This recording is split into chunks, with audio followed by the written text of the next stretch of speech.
Hi paper crafters! Today I'd like to share an almost one layer, almost one color and almost clean and simple card, but not completely so. Without further ado, let's jump right in and see how this card was made. As a base for the card, I'm going to use powder note card by Birch Press Design. It might look white on the camera, but in fact it's a very light powder blue. Here is what it looks like compared to true white. This die is called Big Circle Border Layer. It's by Poppy Stamps. In fact, all the dies that I'm gonna use today are by Poppy Stamps.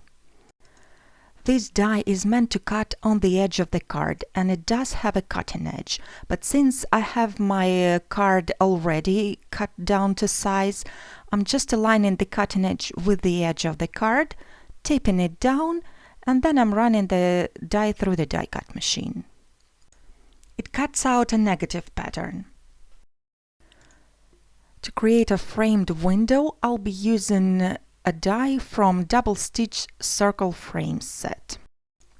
I have also found a plain circle die, which is exactly the size of the inside of the frame.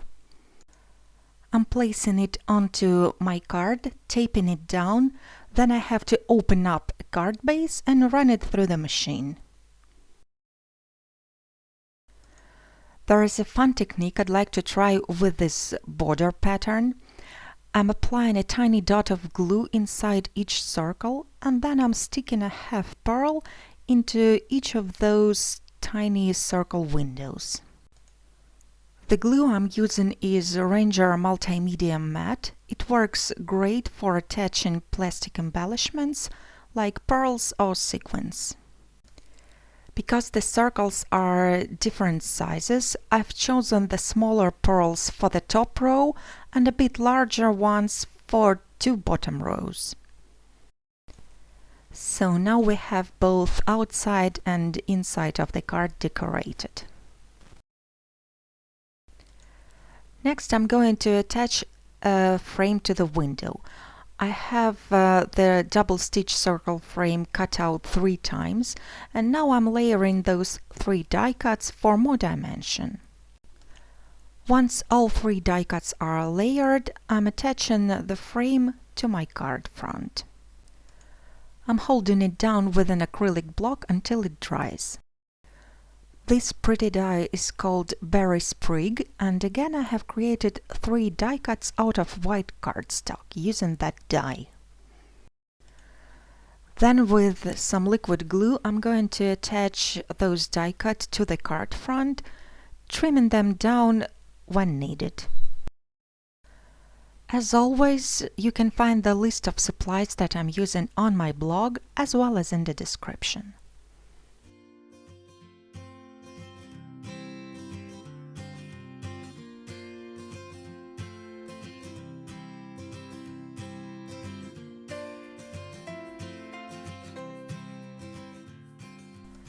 For the focal image, I'm going to use this beautiful outline die that is called Blooming Rose.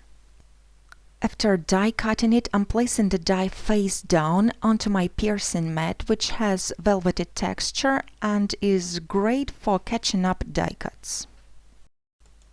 I'm trying to keep most of the die cuts in right order so that I can easily find them later on. Because I'm planning to do some inlaying, I need to create the background for this rose, so I'm sticking it down onto a piece of white paper. Then I'm going to fussy cut the image. I would suggest to use thinner paper instead of thick cardstock, just because it makes easier to cut out intricate details. Now I'm going to inlay all the petals and leaves, again using the liquid glue.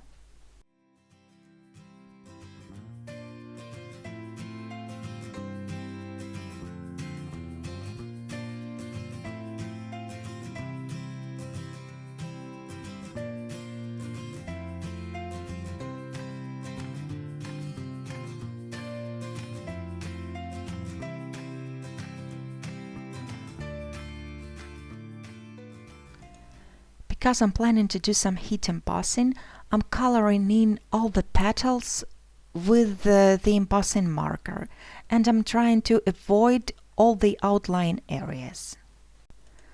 The embossing powder I'm gonna use is called White Pearl. It's by Wow. I'm using pearlescent powder to make my rose match all the pearls on the card.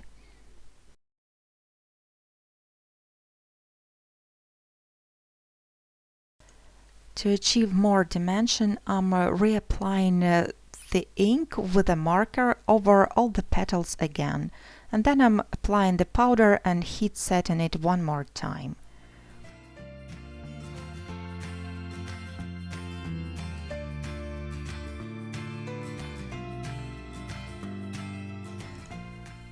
Although I was trying to avoid the outline area, some powder did get onto it. But that's easy to fix, you just have to stick another outline on top of it, and now it looks perfectly clean.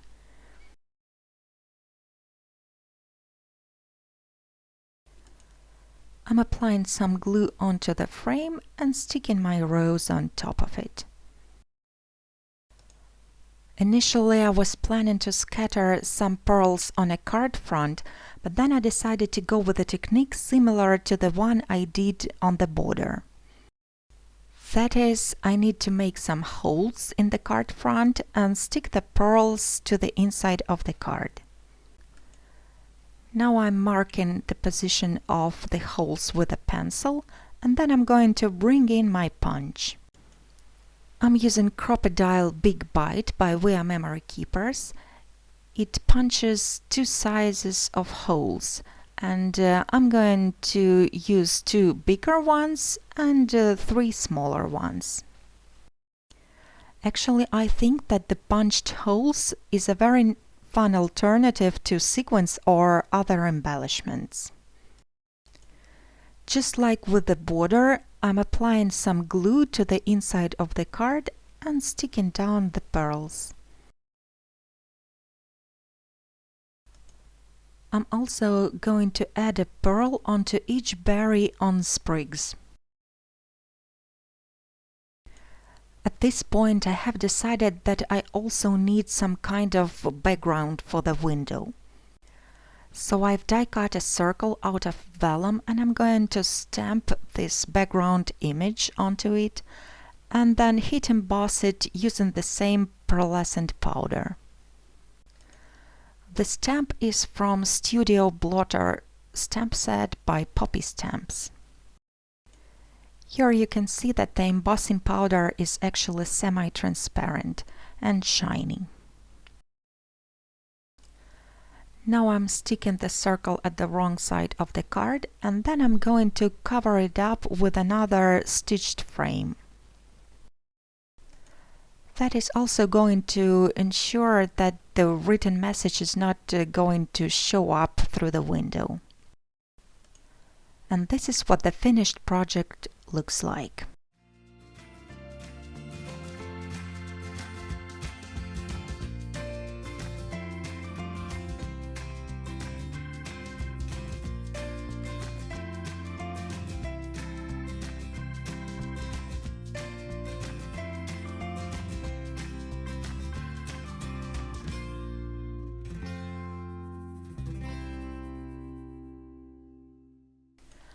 Thank you for watching. I really hope you enjoyed the tutorial. Don't forget the thumbs up. Have a great day, and I hope to see you again really soon.